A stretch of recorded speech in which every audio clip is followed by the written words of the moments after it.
کوئی ریفارم کا ایجنڈا ہے کیا؟ پی ڈی ایم کے پاس ریفارم کا ایجنڈا ہے؟ آئین آپ نے پامال ہو گیا اس ملک کے اندر، الیکشن لوگوں کو نظر نہیں آ رہے ہیں، آپ سے معیشت چل نہیں رہی ہے، لوگ جو ہے مطلب ہے وہ ان کی چیخیں نکل رہی ہیں، ٹھیک ہے نا؟ اچھا اس میں جب پھر پولیٹیکل ڈس آرڈر ہوگا تو یہ چیزیں فیڈ کریں گی، لوگ جو ہے مطلب ہے پھر کہیں نہ کہیں غصہ نکالیں گے. ابھی پی ٹی آئی پہ بلیم جا رہا ہے، کل کو کسی اور پہ جا رہا ہوگا. وہ اگر پولیٹیکل پروٹیسٹ نہیں ہو رہا ہوگا تو جرائم میں اضافہ ہو رہا ہوگا، ہمارے یہاں دہشت گردی میں اضافہ ہو رہا ہوگا. تو آپ کو ریاست کو سسٹینیبل بنانا ہے. میں براڈن کرنا چاہتا ہوں اس ڈیبیٹ کو کہ ہماری یہاں اس پہ ہم لوگ ہر پروگرام میں عمران خان. اچھا ایک آخری بات، ہمارے یہاں مطلب جو کہ ہمارے مطلب میڈیا مینیجرز ہیں حکومت کے، وہ سمجھتے ہیں کہ جی ہم لوگوں نے ایک زمانے میں عمران کی بہت زیادہ پازیٹیو گفتگو ہوا کرتی تھی میڈیا میں اس کے بارے میں نا، اس کو انہوں نے نیگیٹو میں ٹرانسفارم کر دیا. لیکن ڈسکس عمران خان ہی ہو رہا ہے، ٹھیک ہے نا. کوئی اور ان کے پاس وہ ایشو لے کے نہیں آ پا رہے ریفارم کا. وہ یہ نہیں کہہ رہے کہ جی مقبوضہ کشمیر میں انڈیا جو ہے وہ G20 کرا رہا ہے، ہم لوگ بات نہیں کر رہے. دیر از این 80% چانس کہ مجھے گرفتار کر لیا جائے، تو وہ تو اپنی گرفتاری کی بھی توقع رکھے بیٹھے میں، اور ہو بھی سکتی ہے. تو ان حالات میں آپ کو لگتا ہے کہ فوری طور پہ مذاکرات شروع ہو سکتے ہیں، یا ایک دفعہ جو بھی اب کیسز وغیرہ جو خان صاحب اور پی ٹی آئی بتاتے رہے کہ 150 کے قریب ہو گیا ہے، ان کو پہلے اس میں سے گزرنا پڑے گا اور پھر جا کے کہیں جب چیزیں ٹھنڈی ہوگی مذاکرات پہ بات آئی؟ یہی ہوگی جو بھی سمجھدار ویل وشرز ہیں پاکستان کے، کہ مذاکرات ہوں اور فوراً ہوں. لیکن عملی طور پہ دیکھا جائے بیرسٹر صاحب تو وہ بھی ہوتے ہوئے نظر نہیں آتے. اس وقت جو ریاست کا موڈ ہے، ریاستی اداروں کا موڈ ہے اور حکومت کا موڈ ہے، اس میں وہ ظاہر ہے کہ وہ اپنا دباؤ جو ہے وہ سمجھتے کہ پی ٹی آئی نے ایک لوز بال کر دی ہے، اور ایسی لوز بال کی کہ اس کا ہر حالت میں فائدہ اٹھانا چاہیے. یہ پی ڈی ایم کا نقطہ نظر ہے. اور ظاہر ہے کہ فوج اگریو پارٹی ہے، ان کے مطلب ہے کہ اس طرح کی کبھی توہین آمیز چیز نہیں ہوئی تھی کہ آپ شہداء کے اس کے اوپر حملے کر رہے ہوں، جی ایچ کیو پہ کر رہے ہوں، کور کمانڈر ہاؤس پہ کر رہے ہوں. وہ ظاہر ہے کہ آرکسٹریٹڈ تھے، اسپونٹینیس تھے، پلانڈ تھے، وہ تو بات کے مسئلے ہیں. لیکن ایک بات میں دو باتیں اور کہوں گا. پہلی بات یہ کہ لوگ جو یہ سمجھ رہے ہیں کہ عمران خان جو ہے یقیناً شدید مشکل میں ہے، لیکن عمران خان irrelevant نہیں ہوئے ابھی پاکستان کی سیاست میں. ایسا نہیں ہو رہا. اور یہ جو لوگ چھوڑ کے جا رہے ہیں، یہ بالکل بڑی دلچسپ بات تھی کہ ہم لوگ جو ہے غلطی بھی جو ہے نہیں کرتے. ہمارے ہاں ایک مطلب ہے غلطیوں کا ایک سلسلہ ہے جو ہر مرتبہ دیکھتے ہیں ہم.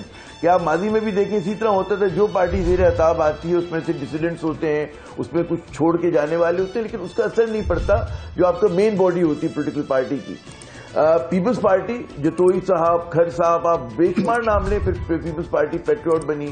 پھر ہم نے دیکھا نون لیگ سے جناب پی ایم ایل کیو بن کے سامنے آئی ہمارے، ٹھیک ہے نا. شیخ رشید صاحب الگ ہوئے، تو بہت سارے لوگ الگ ہوئے، لیکن نون لیگ اپنی جگہ قائم ہے. تو یہ کوئی حل نہیں ہوتا کہ آپ سمجھے کہ پارٹی سے اگر ڈیسیڈنٹ چلے جائے. اور ابھی جو پی ٹی آئی ہے وہ کوئی ہماری اسٹرکچرڈ پولیٹیکل پارٹیز نہیں ہے. شخصیت کی بنیاد پہ سیاسی جماعتیں ہوتی ہیں یا ڈائنسٹک پالیٹکس کے حوالے سے ہوتی ہیں، جو کہ باقی دو پارٹی ہیں، اور پی ٹی آئی کے اوپر ایک شخصیت حاوی ہے. تو جو ان کا ایک پاپولر سپورٹ بیس ہے وہ ویسے ہی قائم رہے گا. لیکن جب الیکشن میں جائیں گے یہ لوگ، اگر الیکشن ہوتے ہیں اور جب بھی ہوتے ہیں، تو اس میں یقیناً ہوتا ہے کہ الیکٹیبلز کہاں جا رہے ہیں. ہماری سیاست کی کچھ مجبوریاں یا ہماری سیاست کی بساط اس طرح بچھائی جاتی ہے کہ اس میں صرف مقبولیت کافی نہیں ہوتی ایک رہنما کی، اور بھی بہت سارے عوامل ہوتے ہیں جس میں الیکٹیبلز ایک ریئلٹی ہیں. اور ہماری جو 60% نشستیں ہیں وہ کسی نہ کسی حوالے سے موروثی ہیں کانسٹیٹیوئنسی کے اندر. اگر آپ بیس کر کے آپ بات کریں تو وہاں پر عمران خان کو ظاہر ہے کہ جو وہ نتائج لے سکتے ہیں اپنی مقبولیت کے باوجود، وہ غالباً نہ لے پائیں. اگر اس سے کہتے ہیں نا آج اس طرح روٹھی ہوئی ہے اسٹیبلشمنٹ اور ادارے ان سے ناراض ہیں، تو ان کے لیے یہ کام مشکل ہو جائے گا. تو عمران خان کو گرفتار ہوتے ہوئے دیکھ رہے ہیں، باقی دوست بھی گرفتاری ہوگی عمران خان کی بالکل. مطلب اس میں کوئی بالکل ہو سکتی ہے، بالکل امکان ہے. بڑی دیکھیں شدید خواہش ہے. بعض شریف خاندان کے جو بعض وہ ہیں افراد ہیں، وہ سمجھتے ہیں کہ جی پلڑا اسی وقت بھاری ہوگا جب عمران خان گرفتار ہوں گے. اچھا اب یہ جو رانا ثناء اللہ کا آپ نے کلپ بتایا کہ جی مقدمات قائم ہوتے، تو مقدمات جو بیشتر جن کے تحت گرفتاریاں ہوئی، آپ مجھ سے بہتر جانتے ہیں کہ وہ تمام کے تمام کچھ پیپلز پارٹی نے نون لیگ پہ بنائے، کچھ نون لیگ نے پیپلز پارٹی پہ بنائے. زیادہ تر مقدمات وہی تھے. اچھا اب ایک اور بات میرے خیال میں جو ہائی لائٹ ہونی چاہیے آپ کے پروگرام کے توسط سے، آپ تو خود ایک لیگل مائنڈ ہیں، ون آف دا ایکسپرٹس ہیں، کہ یہ جو ایک غلطی کر رہے ہیں کہ جی پولیٹیکل ایکٹیوسٹ، بے شک اس نے تشدد کیا، لا اینڈ آرڈر کا مسئلہ کریٹ کیا، وہ اور ایک جو دہشت گرد ہوتا ہے، دہشت گرد ہم تعریف جو سمجھتے ہیں کہ جی وہ سوسائڈ جیکٹ پہنی ہوگی، کلیکشن لے کر آ رہا ہوگا، بومبنگ کر رہا ہوگا، جس کو آپ ہماری سیکورٹی ایجنسیز کے زمانے میں بلیک ٹیررسٹ کہتے ہیں، بلیک اس کو کلر دیتے ہیں.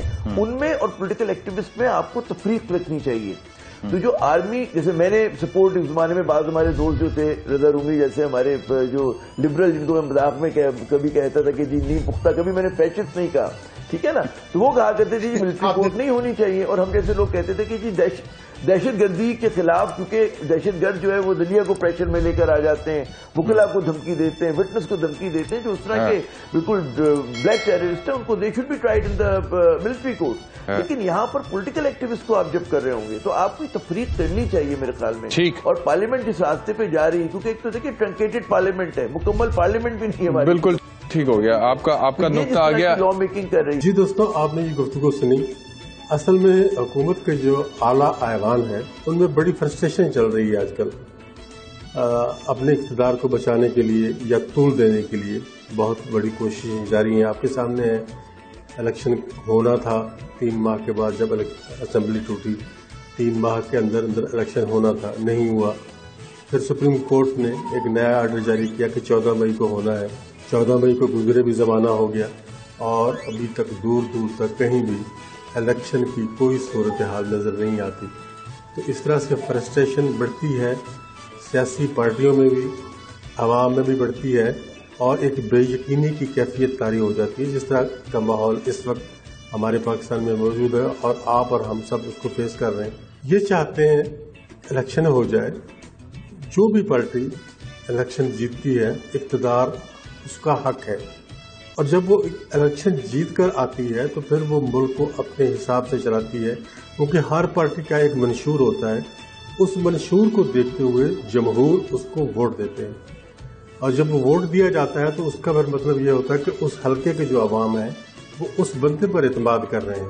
پھر اس کا تعلق جس سیاسی پارٹی سے ہے، پھر اس سیاسی پارٹی سے کوئی وزیر اعظم کو وزیر اعلیٰ منتخب ہوتا ہے، اور اس طریقے سے یہ نظام چلتا ہے. ظاہر ہے جو بندہ ووٹ دیتا ہے اس کو یہ توقع ہوتی ہے کہ میں جس کو ووٹ دے رہا ہوں، اللہ کرے یہ بندہ کامیاب ہو جائے تو فلاں فلاں فلاں جو مسائل ہمارے ملک کے ہیں وہ حل ہوں گے. لیکن اس وقت اتنی بے یقینی ہے کہ کچھ پتہ نہیں چلتا. بجائے عوامی مسائل کے حل کے لیے دوسری پارٹی کو دبانے کی کوششیں ہی کی جا رہی ہیں، اور گرفتاریاں اور چھاپے اور یہ جو کچھ ہو رہا ہے یہ سب کچھ آپ کے سامنے ہے. کوئی بھی ذی شعور آدمی اس کو اچھا نہیں کہے گا. آپ کا اس بارے میں کیا خیال ہے؟ کمنٹ باکس میں اپنی رائے کا اظہار ضرور کریں.